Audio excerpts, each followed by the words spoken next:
20 taon na akong nasa frontline. May bagong boss na Henerasyon Z na biglang dumating. Binawas niya agad ang aking year-end bonus na 20,000 piso. Estela ang pangalan niya. 3 buwan na siya rito pero wala pa siyang nagagawa. At ako ang ginagawa niyang halimbawa. Arturo, Senior Engineer ng Pagawaan BLG. 4. Kaninang 10 a.m. Sa oras ng trabaho, naninigarilyo sa palapag ng pabrika. Dinisenyo ko ang sistemang ito noong 2019. Hindi ko inaasahan na mahuhuli ko ang una sa sandaling maipatupad namin ito sa inyong pabrika. Isang veteranong inhinyero na nagbibigay ng ganitong halimbawa. Wala ka bang hiya? Ayon sa bagong idinagdag na bawal manigarilyo sa pabrika, binabawasan ko ang buong year-end bonus ni Arturo para sa taong ito na may kabuuang 20,000 piso. 20,000 piso? Iyan ang buong performance bonus ko para sa taon. 20 taon akong naging tapat, hindi kailanman nagkamali, hindi pinalampas ang anuman, at ito ang aking natatanggap, ang mga parameter para sa kahapon na batch ng mga bearing para export. Binantayan ko mula tanghali hanggang 3 ng umaga, sobrang pagod, kaya tumago ako sa isang bakanting lugar at nanigarilyo. Ang pagsirit ng mga tubong hidrolika na iyon ay lumalakas kamakailan. Nakikinig ako sa tunog na iyon. Paano ko pakialaman ang mga bagong patakaran sa pabrika? Ngunit makakatulong ba ang pagpapaliwanag nito sa kanya? Ang gusto niya lang ay gawin akong halimbawa. Hindi man lang ako magkakaroon ng pagkakataong magpaliwanag. Arturo, sumuko ka na. Sumuko. 20,000 piso yan. Arturo, may sasabihin ka ba? Kung wala, umakyat ka at pumirma. Umungol lang ako. Naglakad ako papunta sa entablado. Hindi ako nakipagtalo. Bawat hakbang ay matatag. Ikaw. Akala niya ay masisira ako at aamin. Ngunit yumuko lang ako. Sa linya ng pirma ng abiso ng parusa, maingat na pinirmahan ang aking pangalan. Lumingon ako at bumaba mula sa entablado. Bumalik ako sa aking workstation at nagpatuloy sa trabaho. Ang pangunahing shaft ng kahapon na batch ng bearing ay naghihintay pa rin sa akin. Walang hindi mapapalitan, 20 taon, at ang tanging ginawa niya ay tumanda. Alam ko kung sino iyon. Ang isa na nirecruit ni Estela mula sa labas. Si Chris, ang kanyang nakatatanda sa universidad. Espesyal na dinala para palitan ang mga matatanda tulad ko. Arturo, sa iyong edad, oras na para bigyang daan ang mga kabataan. Hindi ako sumagot. Nagpatuloy ako sa pagtatrabaho. Ang ilang salita ay hindi nangangailangan ng sagot. Kung sasagot ka, talo ka.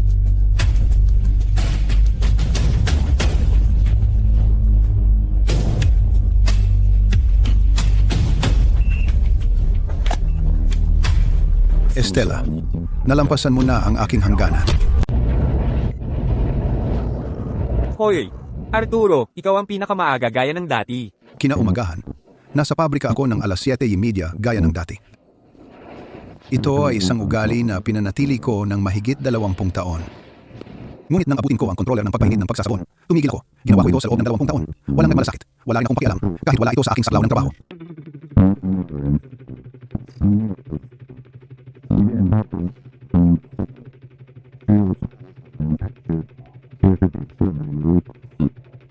Ang mga nakagawa lang ito ang nakakaalam. Ito ay nagbibigay ng pagkakaroon sa makina. Ang pagpapatakbo ng maraming makina sa mataas na bilis ng walang pagpainit. Ang bearing ay masisira pagkatapos ng ilang ikot. 20 taon. At ngayon, hindi ko ito gagawin.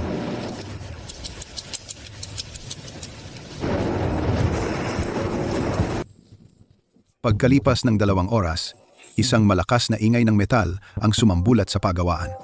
Ang ilaw ng alarma sa pangunahing shaft ng Pagawaan BLG 4 ay sumiklab ng husto. Pulang ilaw. Si Director Reyes ay nagmamadaling lumabas ng kanyang opisina. Bit-bit ang isang bagong gawang bearing sleeve, maputla na parang multo.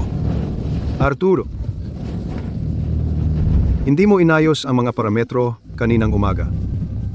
Director Reyes, hindi iyon bahagi ng aking trabaho. Ikaw. Ang nasa papel ay tinatawag na mga patakaran. Ang wala sa papel ay tinatawag na voluntaryong trabaho. Sa nakaraang 20 taon, nasanay ka na. Ngayon, tama na ako. Kung gusto mong baguhin ang aking saklaw ng trabaho, i-update mo muna ang mga gabay sa pananagutan sa trabaho.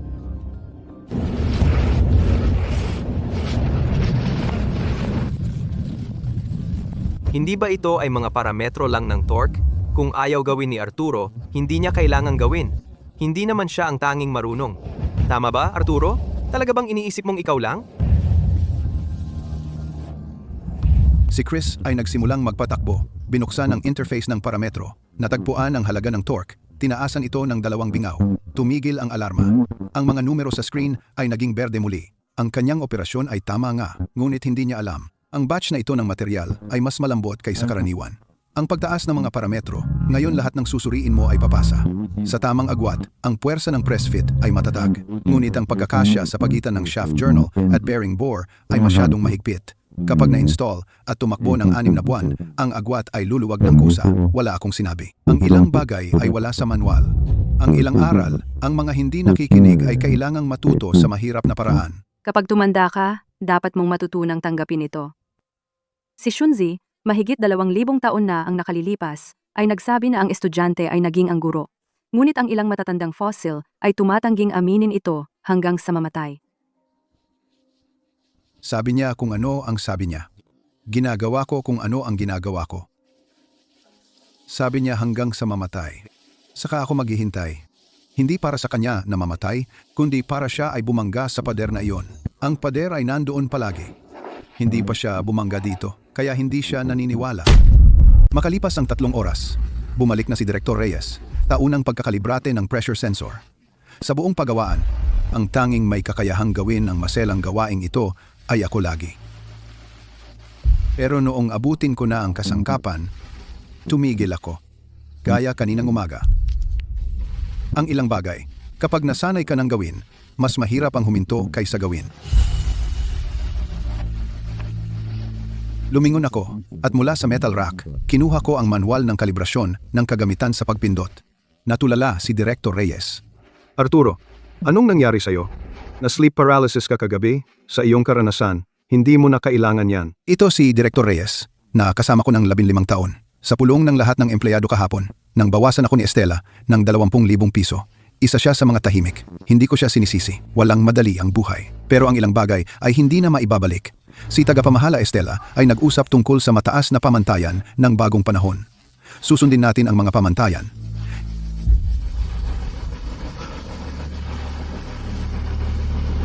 Ikaw, Tumingin siya sa akin.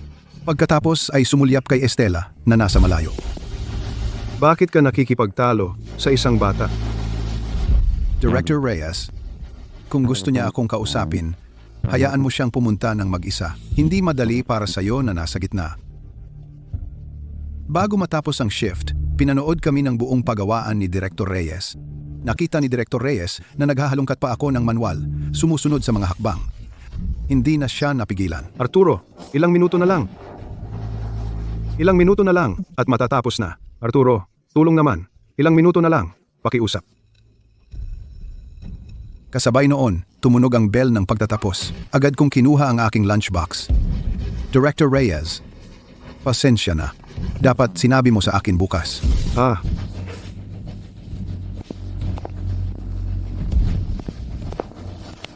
Umalis ako nang hindi lumingon. Sa likod ko, si Director Reyes may hawak na tasa ng tsaa. Nagmulat ng bibig pero walang lumabas na salita.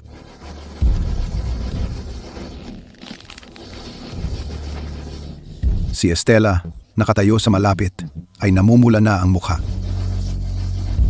Arturo, teka lang. Naglakad ako patungo sa time clock. Nang hindi tumitigil, sinabi niyang maghihintay ako. Bukas nandito pa rin ako sa 7:30, gagawin ang trabaho ko. Hindi ako gumawa ng mga patakaran, pero kung sino man, pareho itong naaangkop sa lahat. Kagabi, kadating ko lang sa bahay. Tapos tumawag si Ben pagkatapos. Arturo, ginugulo mo si tagapamahala Estela ng ganito? Paano kung lumaban siya hanggang sa huli? Napakawalang awa niya talaga. Madali.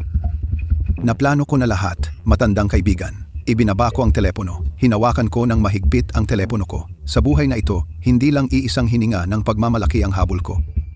Pagkalipas ng 2 linggo, karamihan sa pabrika ay pumili na ng panig. Yung mga pumayag sa akin, mayroon ilan. Pero mas marami ang sumunod kay Estela. Pero noong mga oras ding iyon, ang mga kagamitan sa pagawaan, parang sa buwatan, nagsimulang masira isa-isa. Isang araw, gumigiwang ang gulong ng gilingan. Kinabukasan, ang kontrol ng temperatura ng hurnong termal naging hindi matatag. Ang temperatura ng hurno ay nagiba-iba ng matindi at ang tigas ng pinalamig na material ay nagiba ng 2 antas sa loob at labas. At ang lumang makinang pambutas at lumang makinang panggiling ay pawang pinagmumulan ng mga problema. Hindi ko sila ginalaw. Inalagaan ko ang mga makinang ito sa loob ng 20 taon. Kaya alam ko kung aling mga tunog at temperatura ang normal. Malapit na silang masira. Dati kasi, inaayos ko sila araw-araw. Pero walang nakakita. Noong huminto ako, sumulpot ang mga problema isa-isa. Si Estela ay nangaral ng pagkakaisa at paglampas sa mga pagsubok ng sama-sama. Pinipilit kaming lahat at pinag-overtime kaming lahat. Ito ay kritikal na panahon.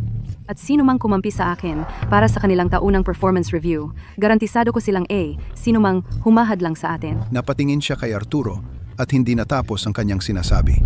Hindi niya sinabi ng direkta, pero naintindihan ng lahat. Taunang performance, overtime pay, at paglipat ng posisyon, ang mga bagay na hawak niya ay higit pa sa isang detektor ng usok. Arturo, maaari mo nang ipakita ang iyong paninindigan. 12 ng tao ang nasa likod niya. Nandoon din si Ben. Hindi ako kumilos. Hindi ko sila sinisi. Ang bawat isa ay kailangang kumita para may makain. Ang kaya nilang ibigay sa kanila ni Estela, hindi ko kaya. Pero may mga bagay na hindi niya kayang ibigay sa akin. At hindi ko rin kayang ibigay sa kanya ang mga iyon. Sa edad na ito, kung hindi mo kayang ipaglaban ang isang bagay, huwag mo nang ipaglaban. Ang akin ay hindi tatakas. Ang hindi akin, kahit gaano ko pa ipaglaban, walang silbi. Pwede akong pumili ng panig kung gusto mo. Pero una, sabihin mo, magkano ang bayad sa overtime? Bayad sa overtime?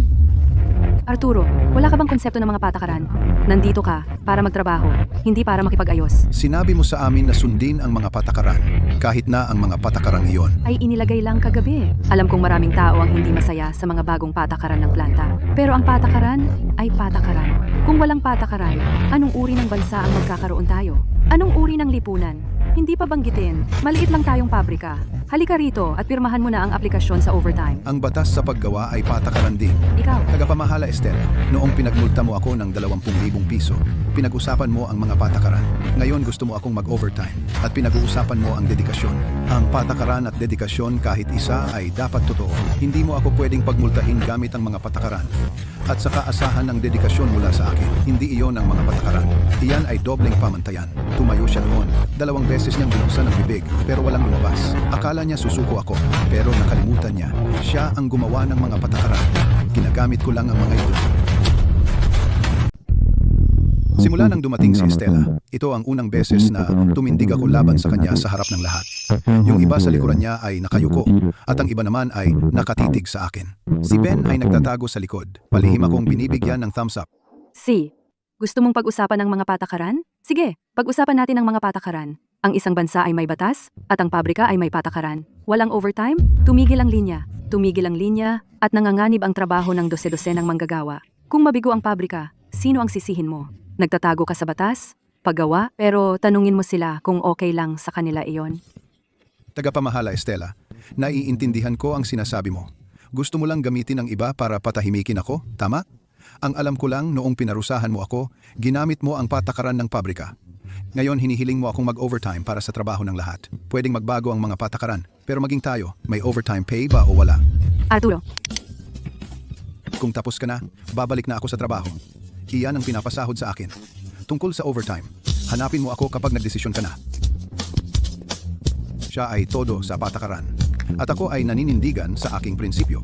May mga bagay na hindi kailangang magbago. May hangganan na. Kung sino man ang lumampas, malalaman niya. Pero wala pang 3 araw. 11:00 ng gabi. Director Reyes ay kumakatok sa pintuan ko. Arturo, may malaking problema tayo. Si Chris at ang kanyang grupo ay ganap na muling isinulat ang programa ng kompensasyon ng lakas ng pagpindot. Ngayon, ang mga makina ay sira-sira na. Ang buong batch ay nasira. Kailangan mong bumalik sa pabrika kasama ako ngayon. 11:00 na ng gabi. Ang aking shift ay hindi magsisimula sa loob ng 9 na oras pa. Pero ang linya ng produksyon, Pumunta ka kay Chris. Siya ang nagbago, kaya siya ang mag-aayos. O kaya'y kausapin si tagapamahala Estela. Huwag kang lumapit sa akin. Nagmulat ng bibig si Director Reyes ng matagal, sa mahabang panahon, ngunit sa wakas ay napabuntong hininga na lang, lumingon, at bumalik mag-isa sa pabrika. Pinanood ko siyang umalis, at hindi ako lubos na walang epekto, pero minsan, kailangan mong magkaroon ng mga patakaran. Hindi naman sa ayaw kong tumulong, kundi hindi ako makatulong sa ganitong paraan. Kinabukasan ng umaga, pagkatapos ko lang pumasok, si Estela ay nakatayo na sa pasukan ng pagawaan. Ang puot ay nag-aapoy sa kanyang mga mata habang nakatingin sa akin. Arturo, wala ka bang hiya? Nagsumikap kami ng husto sa pabrika, pagod na pagod, habang ikaw ay mahimbing na natutulog sa bahay. Hayop ka. Tagapamahala Estela, noong inanunsyo mo ang pagbabawal sa paninigarilyo, nasa pagawaan vlog, 4 ako, minamasdan ang mga numero, hanggang alas 3 ng madaling araw. Sino ba talaga ang hayop dito? Alam mo naman sa sarili mo. Ngayon, sabihin mo sa akin, paano mo babayaran ang overtime? At ano ang tungkol sa bonus sa katapusan ng taon? Ayusin mo iyan at kakausapin kita. Tinitigan lang niya ako ng masama. Wala na akong sinabi. Ang ilang bagay ay hindi kailangan ng argumento. Nasabi ko na ang aking punto. Tanggapin niya o hindi. Kung hindi niya kayanin, problema na niya yon.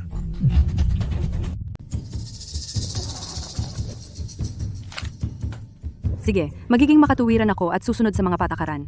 Binibigyan kita ng pagkakataong ito. Ngayong linggo, isumite mo sa akin ang isang komprehensibong plano ng optimisasyon para sa pagawaan BLG.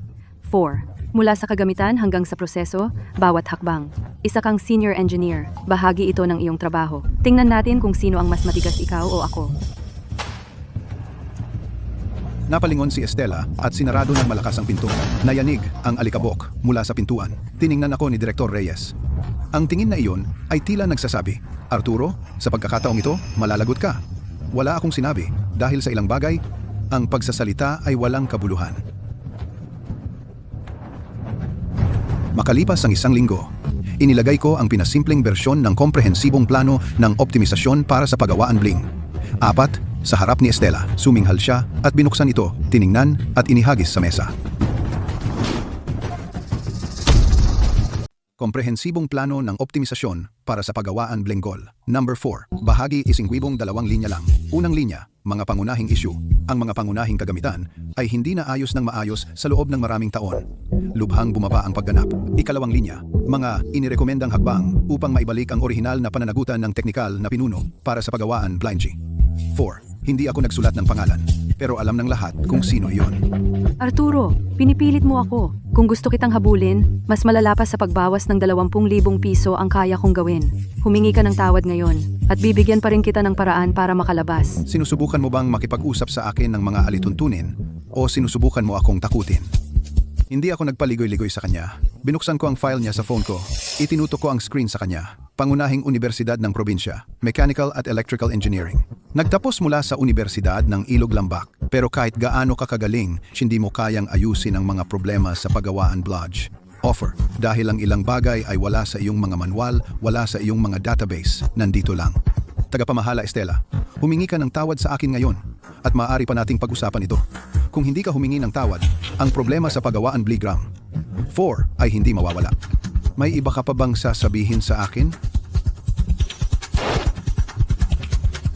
Makalipas ang ilang araw, nagdala si Estela ng isang eksperto, si Ginoong Cruz, mula sa pambansang suryan ng pananaliksik. Narinig ko nakahanga-hanga siya. Sinabi sa akin ni Ben ang background ng taong ito. Pinamunuan niya ang ilang malalaking proyekto ng probinsya. Sa totoo lang, sa palagay ko, hindi kaya ni Ginoong Cruz ayusin ang Linya 4. Pero medyo kinakabahan pa rin ako. Si Ginoong Cruz ay dinala mula sa lupain ng Hilaga na may mataas na sahod. Nalutas na niya ang maraming problema. Laging may mas magaling. Laging may mas mataas na bundok. Kung siya talaga ay mas magaling sa akin, aaminin ko. Pero tungkol sa 20,000 piso sa pulong ng lahat ng empleyado, hindi ko ito pwedeng hayaan. Pagkalipas ng 3 araw, inayos ni Ginoong Cruz ang pag-ikot ng gulong ng gilingan at ang paglihis ng temperatura ng hurno sa heat treatment. Tuwang-tuwa si Estela. Ang ilang tao, sa kanilang edad, umaasal pa rin parang mga batang walang pakundangan. Akala nila sila na ang lahat. Kaming mga kabataan ay lubos na nakatuon sa pabrika. Wala kaming panahon para mag-target ng sinuman. Tungkol naman sa mga lumang patakaran at masasamang gawi dito, patuloy kong ipupush ang grupo upang gawin ang mga kinakailangang pagbabago. Nang makita ko si Estela at si Ginoong Cruz na ganoon ang kilos, sa totoo lang, gumaan ang loob ko. Di nagtagal, nagsimulang mag-daydream si Ginoong Cruz. Ito. Anong nangyayari? Tagapamahala Estela, hindi mo sinabi sa akin iyan ang sistema ng kontrol para sa kagamitang ito ay may karagdagang patong ng programa ng proteksyon na nakabalot dito? Anong programa ng proteksyon? Hindi pa alam ni Estela. Teknolohiya, hindi lang ito ilang pahina sa manual. Hindi iyon makakapagbigay ng tamang paliwanag. Baka kaya ginagawa niya ang lahat para isisi sa isang matandang inhinyero tulad ko. Arturo, halika rito. Ano ba ang programa ng proteksyon na ito? Alam ko, nilisenya ko ito sa kumpanya. Ito rin ang nagbigay sa akin ng lakas ng loob para lumaban kay Estela sa lahat ng oras na ito. 20 taon na ang nakalipas. Noong unang pinaandar ang paggawaan Bludge, ang custom na pangunahing shaft ng enerhiyang silangan ay hindi tumugma sa aming standard na mga parametro. Ako at ang aking tagapayo ay sinubukan ng bawat shaft, paulit-ulit na inaayos at sa wakas ay natuklasan ang isang set ng halaga ng koreksyon.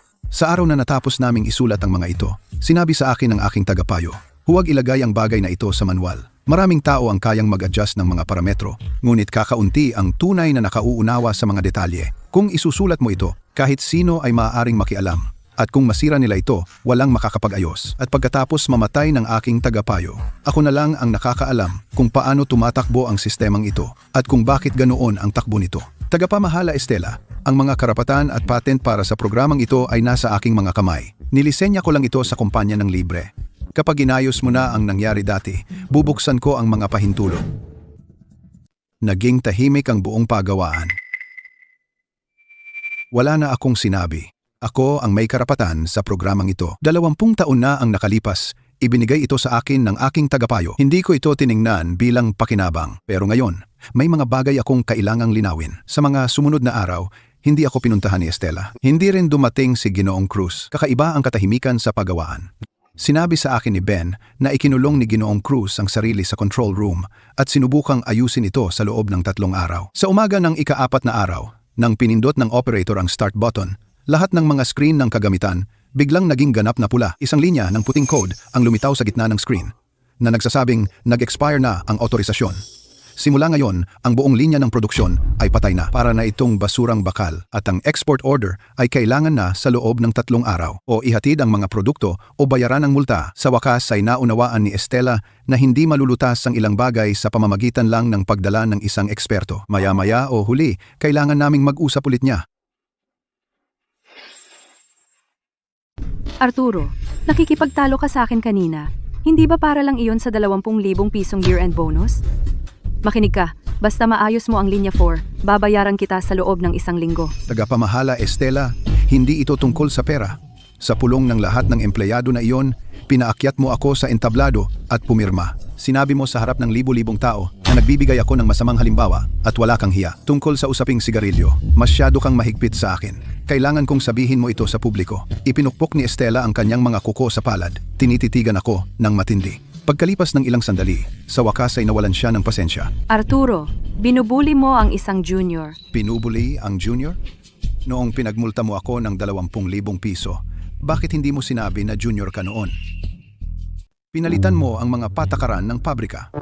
Sino ang tinanong mo nang pinalitan mo ang mga ito? Noong inanyayahan mo akong pumunta sa entablado, may libu-libong tao sa manonood. Naalala mo ba na ako ang nakatatanda mo? Tagapamahala Estela, hindi mo basta-basta mapapag-utos ang isang junior kahit kailan mo gusto. Kapag gusto mo ng kapangyarihan, hindi ako ang iyong junior. Kapag gusto mo ng awa, ako, walang saysay iyan. Sa huli, hindi pa rin siya pumayag. Pinili niyang iligtas ang kanyang mukha sa halip. Si Estela, Ginoong Cruz at Chris ay nag-usap sa pag-aakalang na basta ang programa ng sistema ng kontrol ay na-format, maaari nilang laktawan ang mga nakalak na pahintulot. Wala siyang ideya na kapag na-format na para sa 250C, kahit ang mga basic na pressing parameters ay hindi magtutugma. Ang buong paggawaan Bludge 4 ay tuluyang papatayin. Sa araw na sila ay kumilos, wala akong sinabi. Pinagdiinan ko lang ang hawak ko sa tasa ng tsa. Sa loob lamang ng 1 oras, ang linya Apor ay tuluyang patay na. Ginoong Cruz nakatayo sa harap ng linya ng pulang code ng mahabang panahon. Pagkatapos ay kinuha niya ang kanyang bag at umalis. Si Chris ay nakatayo pa rin at ang kanyang mga kamay ay dumulas sa keyboard. Mukha siyang nataranta, parang nabigla. Si Estela ay nakatayo sa tahimik na paggawaan, parang nawalan ng kuryente. Walang nagsalita sa likuran niya. Wala pang ang panahon si Estela para unawain iyon. Tapos biglang dumating ang punong teknikal na kinatawan ng enerhiyang silangan. Si Victor Hayes, nasa gitna ng 50 taon, na may kulay abo na buhok, nagmamadaling pumunta mula sa punong tanggapan dahil sa emergency. Siya ay nagbigay ng ultimatum. Kung hindi maibalik ang produksyon bago matapos ang araw, wawakasan nila ang partnership at magsasampa ng reklamo. Kumalat ang balita. Ang buong palapag ng pabrika ay biglang tahimik na parang patay, para bang may sumakal dito. Si Estela ay nakatayong manhid sa kanyang opisina, Pagkatapos, lumabas siya. Pinagsama-sama niya ang lahat sa nakatigil na Pagawaan Bleg 4. Sa harap mismo ni Ginoong Victor, nakakarating lang, bigla niyang itinaas ang kanyang daliri at itinuro diretso sa akin. Siya. Sadyang nagpabaya siya at nauwi sa pagsira ng buong linya ng produksyon. Ang kanyang boses ay kumulog sa buong pagawaan. Si Director Reyes ay nagtanggal ng kanyang salamin. Ibinaba niya ang ulo at pinunasan ang mga ito. Ang iba ay tumingin sa akin, ang iba naman sa sahig. Si Ginoong Victor ay nakatayo lang doon ng tahimik. Namula ang mga mata ni Estela. Umakyat ang kanyang boses. Isang lalaking naninigarilyo sa palapag ng pabrika at nahuli ng detektor ng usok. Anong hindi niya gagawin? Sinabihan ko siyang sanayin ang bagong tao. Wala siyang isinumite. Hiningan ko siya ng plano. 2 linya lang ang isinulat niya. Ngayon, patay na ang Pagawaan BLG. 8-4 at masaya siya. Alam ko na sa simula pa lang na wala siyang kwenta. Arturo, sadyang nagpabaya ka at nagdulot ng hindi na maayos na pinsala sa pabrika na ito. Sa ngalan ng pabrika, opisyal kong inaanunsyo. Tatanggalin ka na sa trabaho. Umalis ka na ngayon sa pabrika na ito. Seguridad, samahan mo siya palabas dito. Akala ng lahat na tapos na ako. Sa ilalim ng tingin ng daan-daang mata, pampublikong tatanggalin. Hinatulan bilang kriminal sa harap ng lahat. Nanatili akong kakaibang kalmado. Sandali lang. Sabi mo si Arturo ay naninigarilyo sa sahig ng pabrika at nahuli ng detektor ng usok. Pero ang Arturo, nakilala ko, ay hindi gagawa niyan. Minsan, sa isang tech exchange malapit sa damuhan, kakasindi lang niya ng sigarilyo, may nakita siyang paparating at agad itong pinatay. Ang isang taong ingat kahit sa bukas na damuhan, paano siya sadyang manigarilyo sa bawal na lugar? Arturo, naaalala mo ba ako? 2 taon na ang nakalipas sa tech conference ng Enerhiyang Silangan. Ipinaliwanag mo sa akin ang logic ng pagwawasto ng temperatura. Umabot ng mahigit 2 oras hanggang dumilim. Tiningnan ko si Victor. May gumalaw sa loob ko. Naalala ko, Victor. Naalala ko ang taong iyon sa tabi ng damuhan. Tinanong niya ako kung paano babayaran ang epekto ng temperatura sa agwat. Nagsimula ako sa baseline na ibinigay sa akin ng aking tagapayo at nag-usap hanggang dumilim. Victor, kung mayroon kang anumang kailangan ng tulong ko, sabihin mo lang. Ang pag-uusap na ito ganap na nagbago ng takbo. Lahat ay nakatingin kina Victor at ako, kasama si Estela. Tagapamahala Estela, tama ba ang naririnig ko? Sabi mo lang ay gusto mong tanggalin si Arturo, kanselahin ang kanyang kompensasyon, at tanggalin ang tanging sertipikadong may-ari ng pangunahing teknolohiya ng Pagawaan BLG. 4. Namutla agad si Estela. Naging napakatahimik ng pagawaan. Maririnig mo ang pagbagsak ng karayom. Nakatayo siya doon parang sinaktan ng kidlat. Matigas ang kanyang katawan. Nanginginig ang mga labi. Hindi makapagsalita. Hindi man lang siya tiningnan ni Victor. Sa halip ay lumingon siya kay Arturo. Ang aming kumpanya ay palaging naglalagay ng pinakamalalaking order sa inyong pabrika. Hindi dahil sa mamahaling kagamitan, kundi dahil ang aming tech team 8 taon na ang nakaraan. Sa ulat ng pagtanggap ay sumulat ng isang linya. Sa istasyon ng pagpindot ng Pagawaan Blanga. 4. May isang dalubhasang manggagawa, si Arturo. Ang paglihis ng kolom ng langis ng pangunahing shaft na kanyang hinahawakan ay hindi lalampas sa 3 mikron. Kahit ang makina ay hindi makakamit ang ganoong katumpakan. Ang iyong pagkadalubhasa ang nagpili sa amin ng pabrika na ito. Naniniwala kami ikaw lang ang makakatugon sa aming mga kinakailangan para sa katumpakan ng produkto. Ang mukha ni Estela ay mula sa pamumutla ay naging abo. Ang mga salita ni Victor ay dumurog sa huling bahagi ng kanyang dignidad. Palagi niyang inakala na umaasa siya sa mga koneksyon ng grupo. Sa estilo ng pamamahala na walang laman na pangako. Sa halo ng pagiging 17, noong siya ay nagdisenyo ng detektor ng usok. Pero hindi niya alam ang mga order na pinakaipinagmamalaki niya, ang kapital na ginamit niya para umakyat. Lahat ay nagmula sa isang tao, ang taong pinakamaliit niyang tingin, ang lumang bagay na pinakagusto niyang isakripisyo. Ako.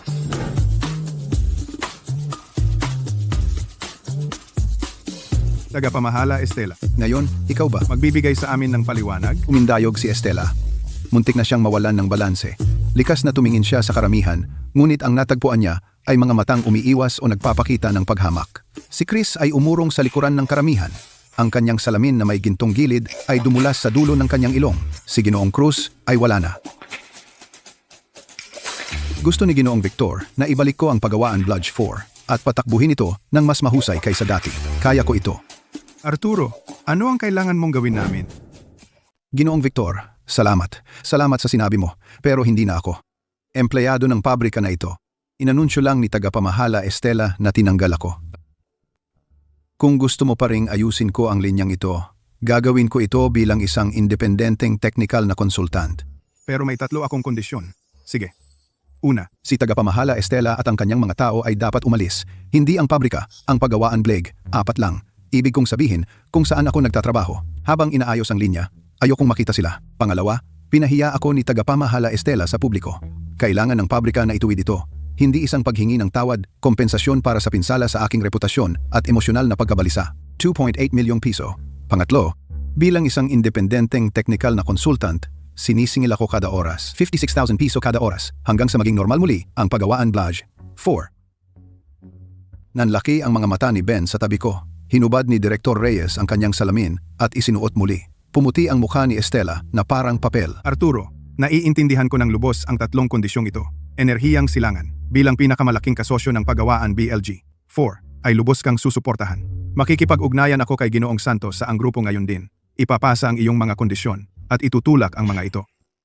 Makikipag-ugnayan ako kay Ginoong Santos ngayon din. Sa kabilang dulo ng video ay nakaupo si Victor. Inimbitahan akong maupo sa pinakaitaas ng mesa ng komperensya. Tumayo si Estela sa sulok. Maputla ang kanyang mukha. Ginoong Santos, tungkol sa paggawaan Blagi. Ate, naipaliwanag ko na iyon sa inyo. Ngayon, si Arturo ay handa bilang independenteng technical na consultant na ipagpatuloy ang produksyon. Ang tagapamahala Estela at ang kanyang koponan ay aalis sa lugar. Magbabayad ang pabrika ng 50,000 piso bilang kompensasyon para sa pinsala sa reputasyon. 1,000 piso bawat oras. Sa personal, sa palagay ko, makatarungan ang mga terminong ito.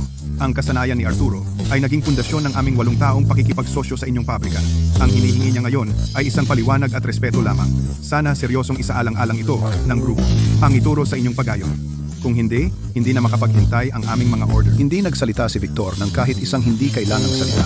Inilatag niya ang aking mga termino ng isa-isa. Nilinaw din niya ang paninindigan ng enerhiyang silangan. Alinman sa sumunod sa mga kondisyon at ipagpatuloy ang produksyon o wakasan ang pakikipagsosyo at dumaan sa proseso ng paghahabol. Si Ginoong Santos sa kabilang dulo ay nanahimik ng matagal.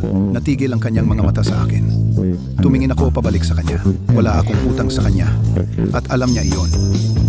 Arturo, pumayag na ang grupo sa lahat ng kondisyon mo. Tama si Ginoong Victor. Ikaw ang pundasyon ng ating partnership sa enerhiyang silangan.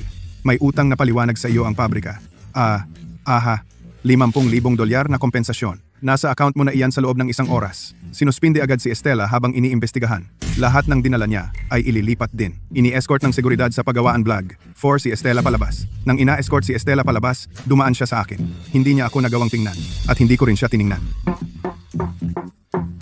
Arturo, sana mabilis nating maibalik ang produksyon. Tungkol sa follow-up, pupunta ako sa pabrika para personal na pag-usapan yan. Ginoong Santos, papunta na ako. Salamat, Victor. Tara, pumunta tayo sa paggawaan ng magkasama. Lumabas kami ng opisina.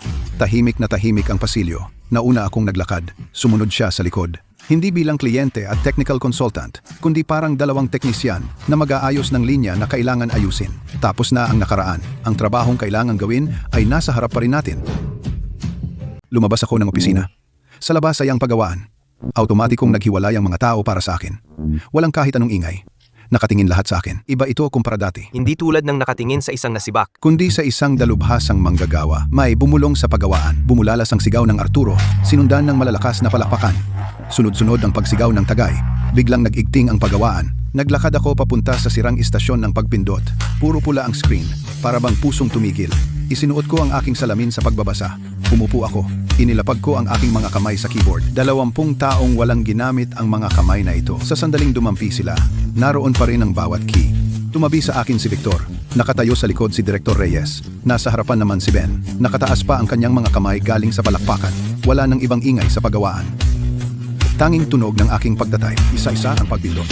Hindi mabilis, pero tuloy-tuloy. May mga bagay na hindi mo na kailangang isipin. 20 taon, kaya kong gawin ito na nakapikit. Inilagay ko ang susi ng autorisasyon. Ang mga linya sa screen ay naging asul mula pula. Sunod-sunod, nabuhay ang sistema. Tumayo ako. Naglakad ako papunta sa istasyon ng pagpindot. Inilagay ko ang aking kamay sa unang pangunahing shaft. Ang aking mga daliri ay dumaan sa journal. Dahan-dahang umikot ng isang buong bilog. 20 taon. Alam ko kung ano dapat ang pakiramdam ng shaft na ito. Makikilala ko ito kahit nakapiring. Ben, masyadong masikip ito. Kunin mo sa akin ang indikador ng dial. Director Reyes, mali ang presyon ng hydraulikong sirkito. Ipasuri Hindi ito sa pangkat ngang hydrolika. Binigyan ako ni Ben ng indikador ng dial. Umikot si Director Reyes at umalis habang nararamdaman ko ang ibabaw. Gumamit ako ng pangkayod para alisin ang mga burr. Sila ay umikot at nahulog.